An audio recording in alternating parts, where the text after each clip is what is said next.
Hey Utah, how's that cold fusion research going? And with that, let's jump right in with chapter 1, what actually happened. If you've not been following this story, and it's been hard to ignore, but maybe you didn't have time to actually catch up on it, right? There once was a man, let's call him Bryan Mansell, because that's his name. His name is Bryan Mansell. He wanted to sell his father's Lego Star Wars collection. Now, estimates of its value vary wildly. Some figures circulating online place it somewhere in the high six figures, approaching $200,000. Personally, I think that number is maybe a little bit optimistic. Even so, we're still talking about the collection that could realistically well be worth into six figures, right? The collection ended up at a Bricks Minifigs location, specifically in Salem, Oregon. And I don't think any of the parties disagree with that. At the time, the store was operated by a franchisee named Crystal. According to Crystal's account, she accepted the collection on consignment and agreed to sell it on Bryan's behalf. And this is where the first major disagreement appears. You see, Bricks Minifigs corporate has argued that franchisees were not permitted to operate consignment arrangements of this kind. This is where we get to the involvement of YouTuber Reckless Ben. I should mention, Reckless Ben is not a Lego YouTuber. He primarily does documentary adjacent videos exposing fraudulent, or let's call them morally ambiguous people and practices, right? He and his team, right, they have published documents and other materials which he argues demonstrate that franchise owners were in fact allowed to accept collections on consignment at the time. That question matters because what happened next forms the foundation of the entire controversy. So, BAM says no consignments. The paperwork says probably yes consignments. According to Crystal, she was then removed from the Salem location. Whether she wanted to leave or was let go at this time, I can't really say with absolute certainty. There is a possibility that Crystal is not telling the truth. I am inclined to believe her. You make up your own mind. The store, and then this is undisputed, then came under new ownership, right? The two individuals most frequently discussed in connection with this transition are Joshua Johnson and Brendan Best. According to Bryan Mansell and others involved in the dispute, the new operators indicated that they would honor the existing arrangement concerning the collection. There is some video evidence of that, but the allegation is that they subsequently failed to do so. And it's at this point where the narratives diverge sharply. Bryan Mansell and Reckless Ben, they argue the collection was effectively taken, they say stolen, from its rightful owner through a series of actions that they characterize as fraudulent, right? The opposing side, being Bricks Minifigs, they dispute that characterization and they try to present their own explanation for the events that follow. I want to be precise here because this distinction is important. There is no disagreement that the collection existed. It did. There is no disagreement that it was delivered to the Salem store. It was. There is no disagreement that ownership of the Salem location, that specific B&M store, changed. But the dispute concerns what obligations existed, who controlled the collection at various points, and whether the actions taken afterwards were in fact legitimate. There's one additional detail that's worth mentioning here, and that is that not every part of the collection appears to be disputed, as far as I understand the situation, and it's quite a complex and complicated situation. Some sets were sold while Crystal, the previous owner of that one store, still was operating the Salem location, and Bryan Mansell was compensated for at least some of those sales. The big controversy around it concerns the overwhelming majority of the collection that remained afterwards. According to Reckless Ben's reporting, much of that inventory was later transferred elsewhere. Members of his team specifically mentioned a Bricks Minifigs location in Eugene, Oregon. Exactly what happened to those sets remains one of the central questions in this dispute. Those questions eventually drew in Reckless Ben, right? What began as a dispute over a collection became a sprawling investigation involving franchise agreements, business records, lawsuits, public statements, police involvement, and a growing list of individuals connected to both Bricks Minifigs and the wider community around both the Salem store and BAM Corporate based in Utah. For most LEGO fans, this was the moment the story stopped being about a collection, right? And started becoming something else entirely. A disagreement between a collector and a store owner. That's not unusual. A dispute involving a national franchise, multiple business owners, local authorities, and allegations that continue years later is. So let's dive into that in chapter 2, called The Banner, Bricks and Minifigs, and Why I Initially Ignored This Story. Before I became aware of Reckless Ben's involvement, I had already seen one detail connected to this story months ago. This banner that was eventually placed on the former Salem location. And that banner is difficult to ignore. It accuses the store of stealing a family's life savings and claims that a lawsuit ultimately forced the location to close. At the time, I admit, I did not think much of it. Not because the allegations were unimportant, but because my opinion of the business model was already fairly low. To be completely transparent, I have never been a fan of Bricks and Minifigs as a concept, right? Their business model on the outside, right, appears simple. Customers bring in Lego collections, often because they need money quickly. They do not know the market value of their items, or they simply want the convenience of selling everything at once. The store then purchases those items at a substantial discount and resells them at a significant markup. To be clear, that is not unique to Bricks and Minifigs. Many second-hand businesses operate on the exact same principle, and they need the margin to survive. I understand that.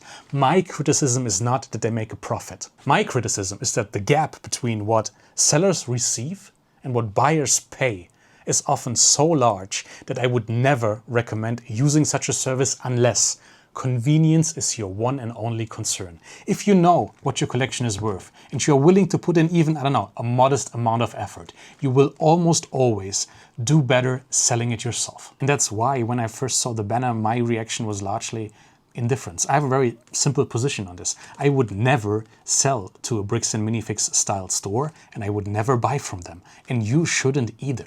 The reason so many of my Lego YouTube colleagues go there is because those locations, they make for an interesting video. You get to look at a lot of retired Lego sets at once. And some of my colleagues have obviously been sponsored by BAM. That's their business.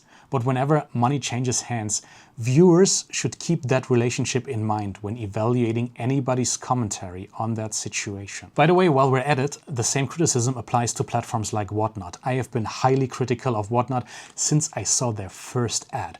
In my view, it combines collectible toys with mechanics that often resemble gambling. The people most likely to be harmed by that combination are precisely the people least equipped to absorb the losses. Others may disagree, but I find both business models ethically questionable. That said, obviously a business can be morally questionable without being criminal. A business can also be perfectly legitimate and still become involved in misconduct. The point is simply that when I first encountered this story, I did not view it as a battle between obvious heroes and obvious villains, even though it was painted in those exact colors. I saw a dispute involving a business model that I already regarded with a healthy degree of skepticism.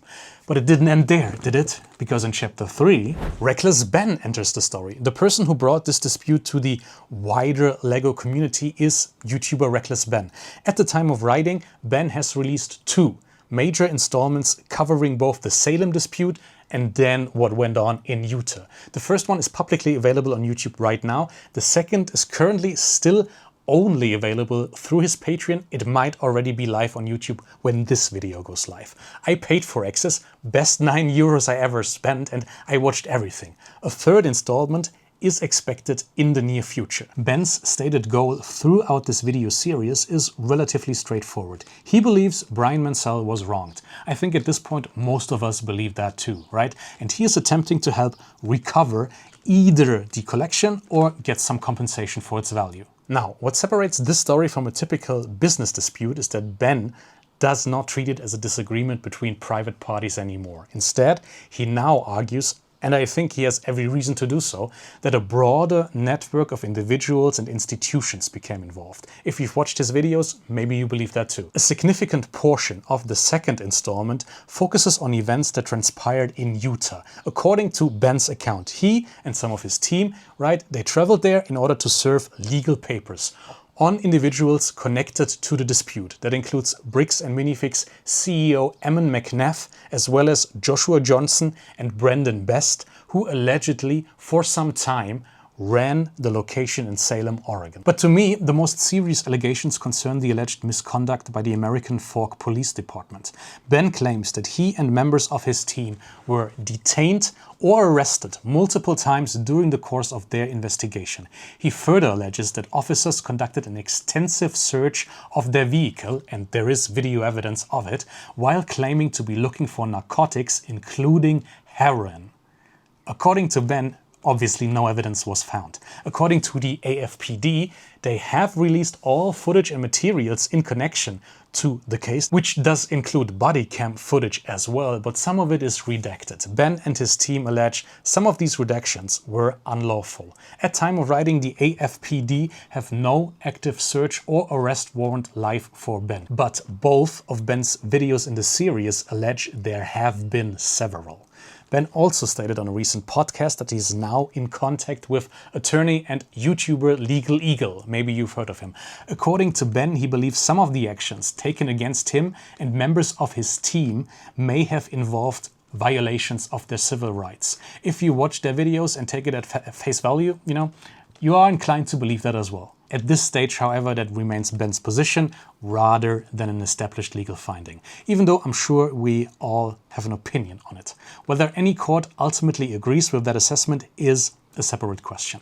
The reason why this matters is not simply the police activity itself. Ben's argument is that these events, they should not be viewed in isolation, and I think that makes sense. He presents them as a part of a larger pattern involving individuals connected through business, community, and crucially religious networks. In particular, he notes that several of the central figures in the story are located in Utah and alleges that many individuals involved share membership in the Church of Jesus Christ of Latter-day Saints. Now, the important point here is that the focus of the investigation begins to shift. At this stage, the story is no longer only about the Lego collection. I think we are past that point a long time.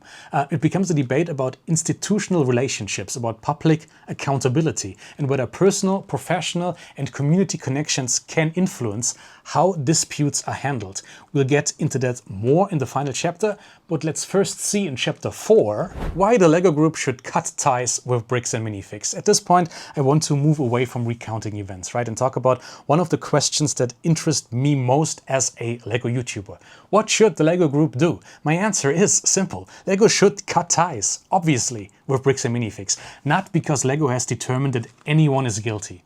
Not at all. Not because Lego needs to take a position on every allegation being made. Absolutely not. And not because Lego is responsible for what happened in Salem. They had nothing to do with that. Lego should cut ties with Bricks and Minifigs because the risk-reward calculation no longer makes sense. Bricks and Minifigs is a secondary market franchise. Lego does not need Bricks and Minifigs in order to sell Lego products. Bricks and Minifigs, on the other hand, relies heavily on its association with Lego. That means the relationship is asymmetrical. The longer this controversy continues, the greater the chance that damage to the Bricks and Minifigs brand becomes damage to the Lego brand.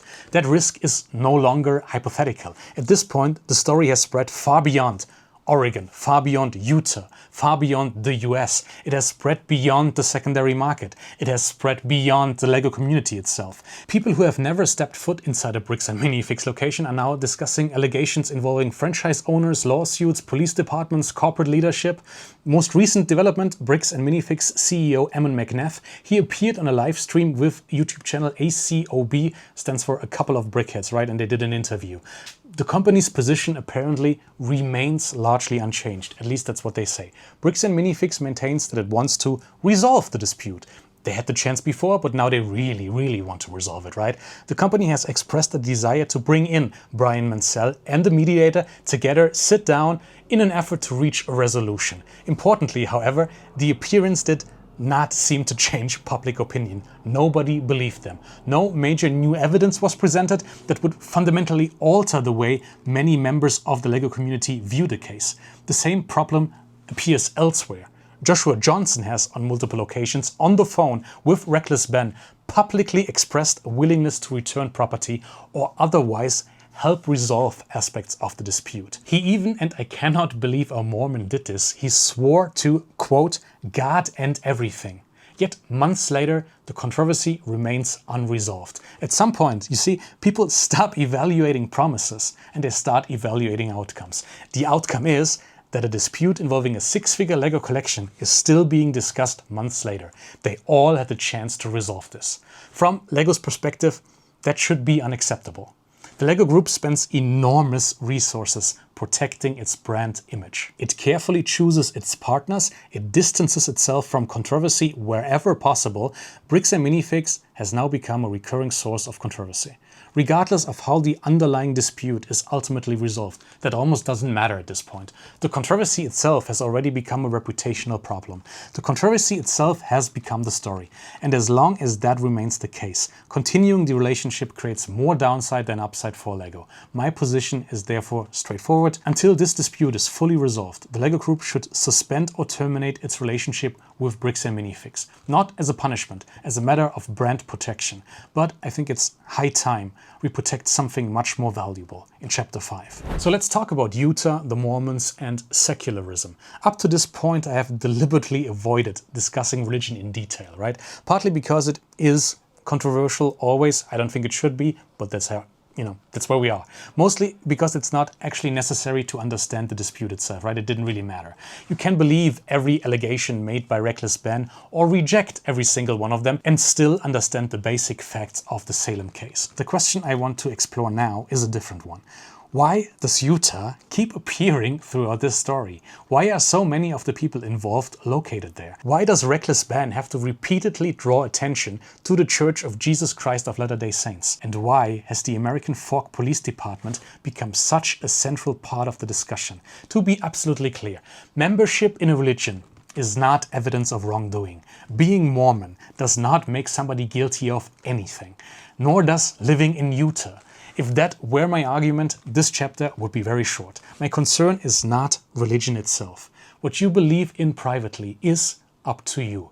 My concern is institutional overlap, right? The Salem dispute involves Bricks Minifigs CEO Ammon McNeff. It involves Joshua Johnson. It involves Brandon Best. And yes, it involves the American Fork Police Department. According to Reckless Ben, many of the individuals involved share membership in the same religious community and operate within the same social and professional networks. Whether those connections influenced events in this particular case is ultimately a matter of debate, right? The broader issue, however, is not. You see, whenever business interests, political authority, law enforcement, and religious institutions become closely intertwined, conflicts of interest become more difficult to detect, and public trust becomes more difficult to maintain. I want to be clear, that observation is not unique to Mormonism. The same concern would apply to Catholics, Protestants, Muslims, Scientologists, atheists, or even political parties, fraternal organizations, private clubs, any other tightly connected network. The larger and more important the network becomes, the more important institutional independence becomes. And that brings us to the principle at the heart of this chapter. A modern state should not merely tolerate religious freedom. It should maintain a clear separation between religious authority and state authority. Not because religious institutions are inherently dangerous, right? But because public institutions must be accountable to everyone, including people who do not share the beliefs of those running them. If a religious organization puts their laws and beliefs over state, federal, or more broadly, secular laws, and requires the same thing of its devotees, we are entering territory that should concern everyone, regardless of their personal beliefs.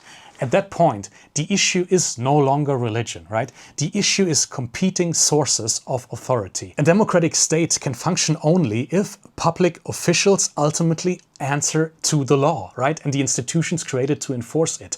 I strongly believe that nobody ever should serve in law enforcement if they have pledged loyalty to an organization that expects obedience above the secular law. That is a clear conflict of interest, and frankly, in the year 2026, I cannot believe that that is not common sense yet. But what's your take? What do you think? Have you been following the story closely? What's your take on how both Bam and Reckless Ben have handled the situation? And tell me down below. Subscribe to the channel if you haven't. Like this video while you're at it, and I'll see you very soon. Bye bye. Welcome to my ant card. This is just a hangout. Yeah, I'ma crank that shit. Bro, that's so damn loud. It's nothing but a little intermission. Enjoy these soothing bars of utter indecision. Buddy people, you can trust me. It's an ant card. I know. Always fire jokes and get you saying hard. It's an ant card. This shit ain't some voodoo, bro. I know you want to stay, but it's time for you to go.